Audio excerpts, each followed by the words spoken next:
ar y gorwel, fel pob yfori, ac bod heddiw'n anodd, fel cerdded drwy dir corsiog, pob cam yn llosgu'r coesau, a raffau'r gors yn tynnu nôl.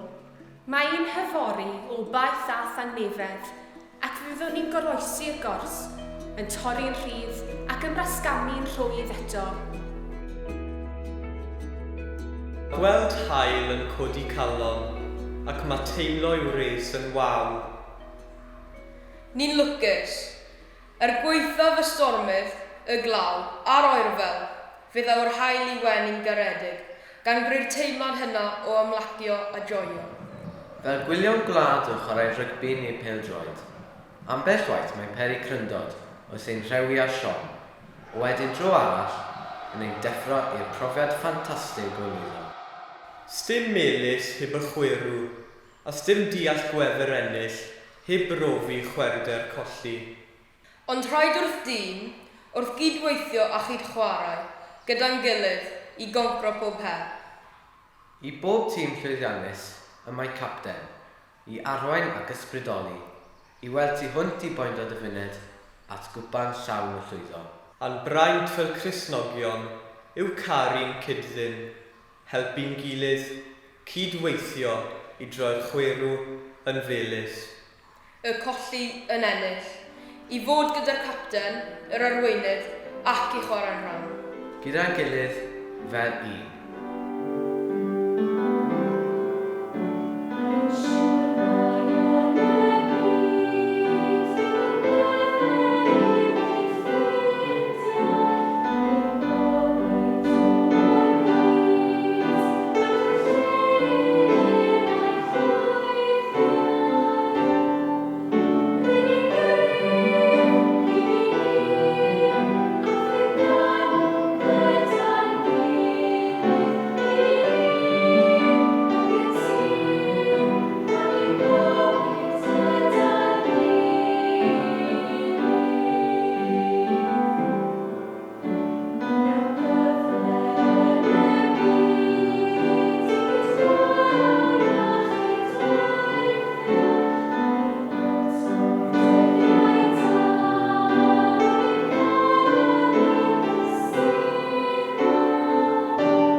Gweithaf gofid y Covid, a'n hegwch a diffyg trin pawb yn gyfartal. Gweithaf pob colled a phob Sion, pob gwg a phob dwrn. Gweithaf y gors gludiog blinedig, gyda'n gilydd fel un yn gryf, fe allwn sicrhau gwell yfori i bawb, a hynny drwy rym cariad.